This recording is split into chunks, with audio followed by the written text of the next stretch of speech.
did you get your information from that dairy is healthy? Just in the last couple years from the TV. So no, I have not looked into it. I've just kind of taken their word for it. They're not going to say, well, I shouldn't say they're not going to say something on TV. That's not true. The medical specialist stated, "It is my opinion that the ears, nose, throat, and accessory organs of all participating subjects examined by me were not adversely affected in the 6 months period by smoking the cigarettes provided." Remember this report and buy Chesterfields, regular or king size. But they wouldn't say that milk is good for you if it really wasn't. And again, that's what we feed our babies.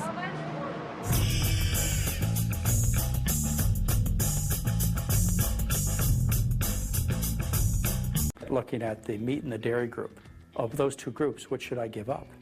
The question is, you should give up the dairy group. You'll get much better results than giving up the meat group. And the reason is dairy is basically liquid meat.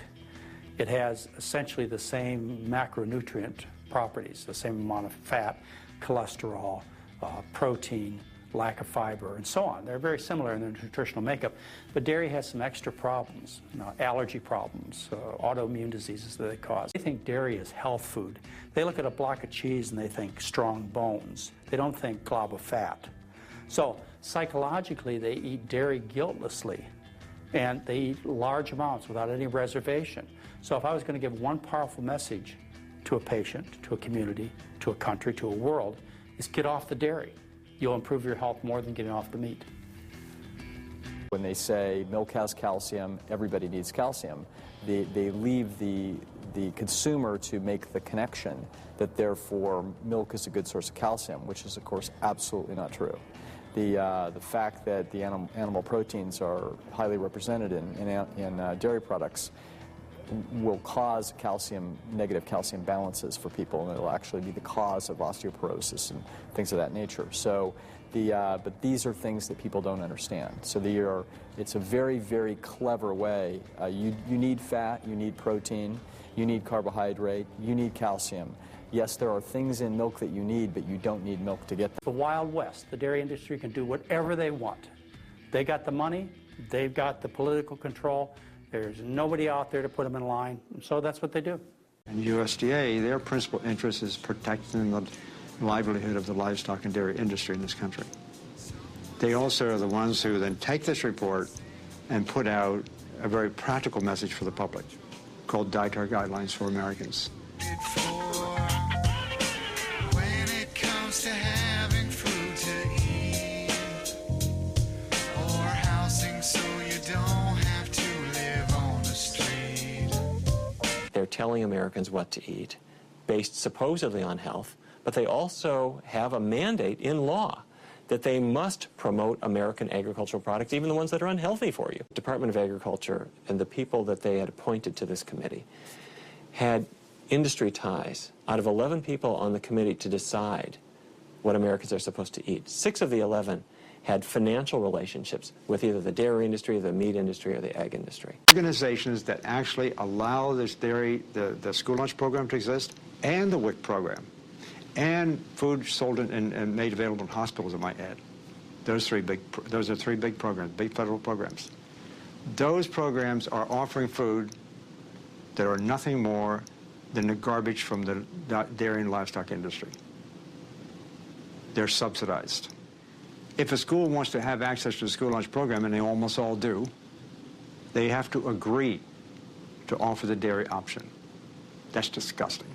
That's been existing for a long time. It should stop yesterday. The Dairy Council is obviously interested in selling milk. So even for individuals who complain of indigestion or other stomach cramps, other stomach problems, the Dairy Council wants them to keep trying to drink milk. And they do drink the milk, and then they go to class after they've had their milk at breakfast and had their milk at lunch. They're not feeling good. They're going to be squirmy in their chairs. They're not going to be able to concentrate. They're not going to do as well in school. So in a way, it's like we're setting our kids up, those children who don't tolerate milk well, to do poorly in school. When you're a little baby who's nursing, you have an enzyme that breaks those apart, and you can absorb them. But after the age of weaning, normally you lose that enzyme. A genetic mutation that's carried by about 85% of Caucasians has allowed them to digest this milk into adulthood, which is not the case for other races, and it's certainly not the case for other species. Lactose intolerance is totally normal. It's a sign that you ought to get weaned. We're the only species after weaning we tend to want to keep on drinking milk for the rest of our lives in many cases. And what do? We go get it from another animal. Why don't we drink dog milk? Can you describe to me what you see when you picture a dairy farm? Obviously not the slaughterhouses and things like that you don't want to picture. You picture kind of the nice rolling green hills and the little red barn in the hills, and yeah. How does a cow give us milk constantly? I have no idea. In order for a cow to give milk, she has to give birth to a baby calf. And that starts the lactation process.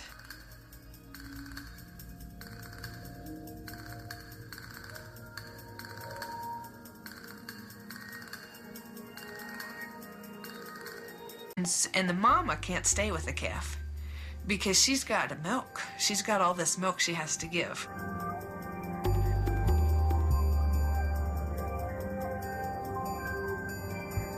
What happens to the milk from the sick cow? Those we actually, what we do, we pasteurize that and feed that to the babies. A cow can have an infection in her udder, which is called mastitis. So the somatic cell count relates to the incidence of mastitis. So if the cow has a low somatic cell count, and somatic cells normally occur in the milk. White blood cells are everywhere, right? And so they're in the bloodstream, they come into the milk, and they exist. White blood cells are pus cells. And in analyses of the dairy that's being sold, they have 350, 400,000 pus cells per cc, along with 25,000 bacteria per cc is found in regular milk that you buy in the stores. Blood cells are present just naturally to help the baby cow. But humans, when they're consuming cow's milk, that's really not a concern. And what it ends up really being is just basically pus that is present in the milk.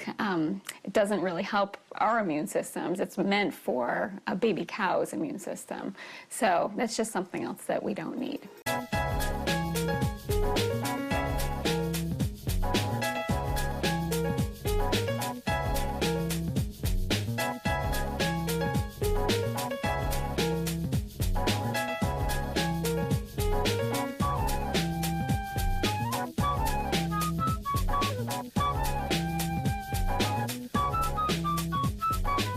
Anytime you add hormones to something that's going to be consumed by humans, you're going to affect them in some way.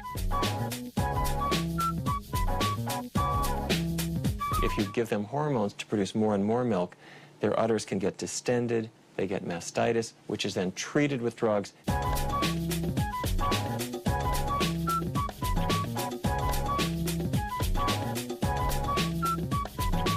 The 70 to 80% of calories from fat, most of which is saturated. People don't realize that. They think, oh, this is a health food. It's rich in calcium, but it's not a health food. It's terrible. The higher the dairy consumption in different countries, the higher is the risk for osteoporosis. It's not the other way around. Like the dairy industry, they've been getting away with that yarn for quite a number of years now. And they found that the countries where they were consuming the most milk, the countries where they're consuming the most calcium, had the highest hip fracture rates. It's actually opposite of what you would think. At Harvard, the Nurses' Health Study tracked women, more than 70,000 women for over 18 years. What they found is those who drank the most milk had absolutely no protection against hip fractures at all. The idea that calcium is going to build strong bones is a myth.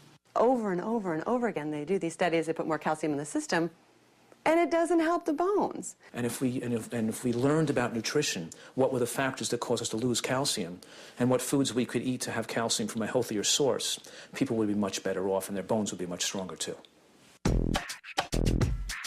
When you consume animal protein, such as found in dairy products or meats or eggs, you pull calcium from your bones and excrete it in your urine. It's the protein in our dairy-based foods that makes it more difficult for us to keep the calcium that we're getting from dairy products in our bodies. What happens is when you're consuming the animal protein, your blood becomes acidic and your body reacts by pulling calcium from the bones as a kind of buffer to neutralize the blood.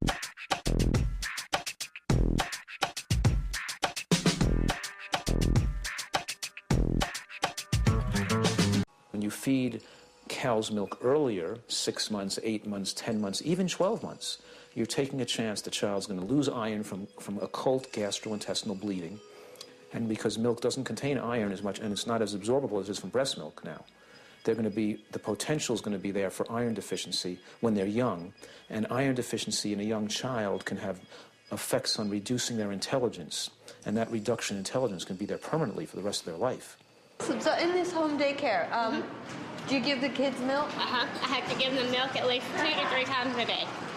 You have to? I have to. It's because of the food program that I'm on.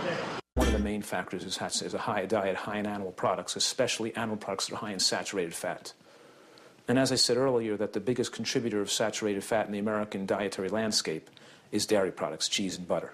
Dairy products are a rich source of cholesterol and saturated fat, which are the two things you want to avoid if you're at risk for heart disease, or even if you want to prevent heart disease altogether. If you look at what's in milk and other dairy products, it's a recipe for a heart attack. It's got an awful lot of fat in it, mostly saturated fat, the kind that raises cholesterol. So if there was one food to wipe out to prevent heart disease, that would be cheese and butter. But when you have heart disease, you'd be crazy to eat pouring cheese and butter on your foods. But, go to a hospital and see what they feed them.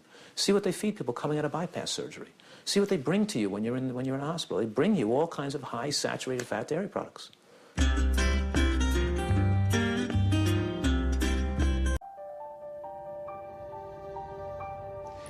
We worked on this a total of about 27 years. And we did many, many experiments, dozens of experiments over the years, and we ask all kinds of questions. First off, is it really true that animal protein, in this case cow's milk protein, that it can increase cancer? Well, we established that point in spades. It was absolutely true. It was dramatic. And then we went to some other questions, like, for example, how does it work? You'd like to know those kind of things to get more confidence. And the more we looked at a very fundamental level, biochemical level, we could find out this was changed, this was changed, this was changed. A whole lot of things was just sort of going wrong to create this cancer phenomenon. And then we got to a point where we could actually turn on and turn off cancer development just by giving a cow's milk protein or taking it away. That was dramatic. Insulin-like growth factor, which is a hormone that mama cow puts in the milk for baby cow to grow, and human mothers do the same thing in human breast milk. Because milk is designed to make things grow. And so the mother cow is putting growth factors and hormones and nutrients into the milk to cause changes in the calf's body that make the calf's cells grow. When you're an adult, you don't need any more growth hormone. Growth hormone basically is looking around for something to do. If it finds a non-self cell or a mutated cell, then it can act on those cancerous cells and increase growth of cancer cells. Because when we're done growing, we don't need to grow anymore, and so but our bodies still think that something needs to grow. All of a sudden, here's cow's milk protein, the most sacred of all nutrients, I think, as we've been educated. It causes cancer. It's ridiculous. And the information we got on cow's milk protein would make it the most relevant, significant chemical carcinogen we consume. Now, the question is, why doesn't the public get to know this? We know that milk is associated with increased risk of prostate cancer. We know that milk is associated with increased risk of ovarian cancer. We know that milk is associated with higher levels of IGF-1, which increases your risk of breast cancer. We know all these things, but the public doesn't get that information. Who controls what the government promotes is all based on social and political concerns and economic concerns. It's not based on science.